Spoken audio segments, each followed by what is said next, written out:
A Journey to the Center of the Earth, Chapter 11, A Primitive World.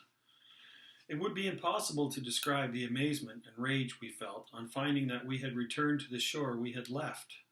So, my uncle said grimly, fate wishes to play tricks with me. Well, I will not retreat. Listen, uncle, I said, we cannot struggle against that dangerous sea again. To the raft, he cried. As if I hadn't spoken, Hans began repairing the raft and loading our supplies on board. There is no hurry, my boy, said my uncle. We shall not start until tomorrow. For now, let us explore these shores, for they are somewhat distant from our starting point. We walked along the sandy shore for a mile. Then the sand turned to a dusty material. I was looking at the dust when I felt my uncle halt beside me. What's the matter? I asked, looking up. But he didn't have to answer. Before my eyes rested the fossil remains of every animal known to man, and some that were undoubtedly not yet known. It was more than a scientist could stand. Suddenly, my uncle's excitement rose, and he darted over the dust to pick up a skull.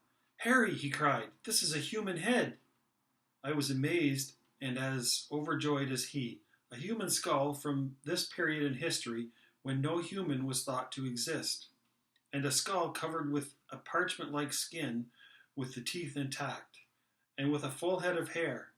What wondrous soil was this to have preserved the head for millions of years?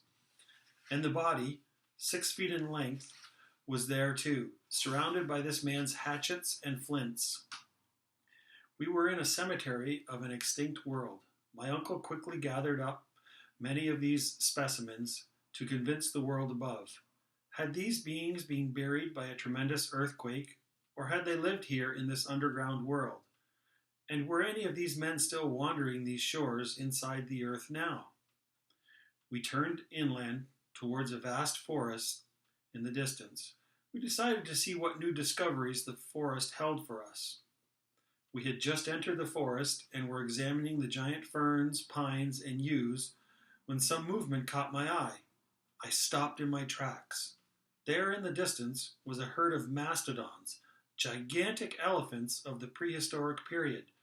They were uprooting trees with their giant trunks and eating them as if they were leaves from a small tree. We watched in astonishment. Let us get closer, my uncle said. No, I answered. We have no weapons. Come away, I beg you. No man could face these monsters. No man? My uncle whispered. Then how do you account for him?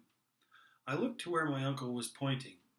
There indeed was a human being, a gigantic human being, who seemed to be herding the even more gigantic mastodons. He was at least 12 feet tall, with a head as big as a buffalo's. A mane of matted hair covered his gigantic head. Come, come, I cried, dragging my uncle along. We must get away before he sees us. For once, my uncle did not resist my suggestion, and 15 minutes later, we were far away from that terrible monster. When we felt that we were safe from the giant and his monstrous herd, we slowed our pace and headed once more for the Central Sea. We were walking along the sandy shore when suddenly a bright object caught my eye. I ran to pick it up. What is it? My uncle asked. This, I said, and I handed him a rusty dagger. It is only a common knife used by many Icelanders, he said. It must be Hans's. No, I said, this knife is not a day old, nor a year old, nor a century old, but much more. Yet it is made of steel. Look at the mold and rust on it. I recognize it as a Spanish dagger from the 16th century. Then some man must have preceded us on this beach, he said, and the jagged edges on the dagger look as if they were made by someone trying to carve a message on some rock. Perhaps by a man who was trying to indicate the road to the center of the earth. We looked at the rocks surrounding the sandy beach and found a narrow path leading from the sea to a cave. We followed it carefully, our feet in the water, to a huge overhanging rock. Beneath it lay the entrance to a dark cave. Inside the cave we found a square slab of granite. On it were carved letters which had been worn by age. The initials of the traveler who had made this journey before us. "A.S.," cried my uncle. "You see? I was right. Arne Sakasum came this way." Ever since we started our amazing journey, I experienced one surprise after another. But after finding the initials of Sakasum here, carved in the bowels of the earth 300 years ago, I had to admit that now nothing of this journey would be impossible. "Let us go forward," I cried eagerly, but my uncle stopped me. "Let us go back and get Hans," he said. "We will sail the raft to this point on the coast." That evening we returned to the cave and explored inside.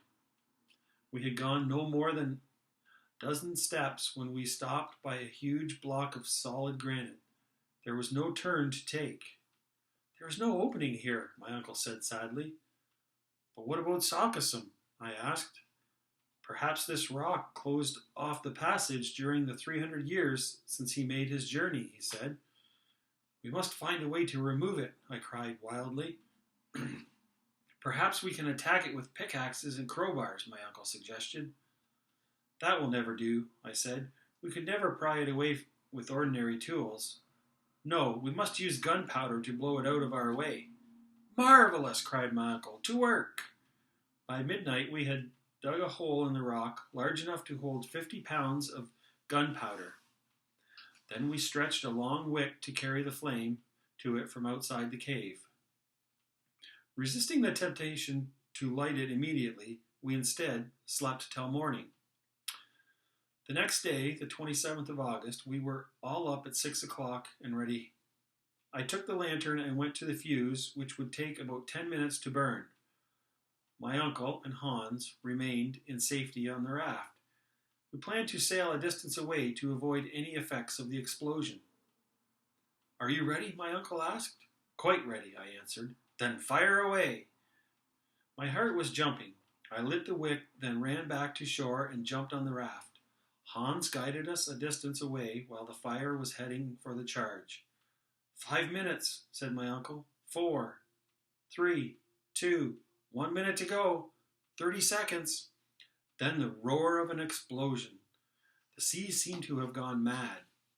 It became one huge mountain on top of which tumbled the raft. Then I felt as if we were going down a tremendous well. We clung together in silence. Beyond the rock which had been blown up, there was a great hole, and the water of the Central Sea poured into it like a mighty torrent, forming an inland sea and dragging us along with it. For 2 hours the raft moved down this sea, achieving speeds of over 100 miles per hour. We held on to each other lest we fall off the raft and be killed.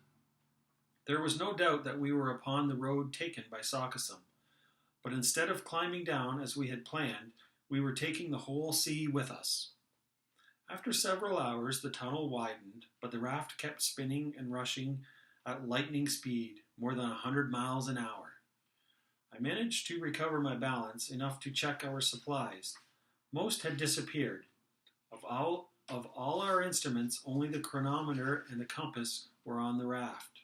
And to make things even worse, no food, not even 1 day's supply, remained. Suddenly, I felt a shock, yet we did not hit anything hard.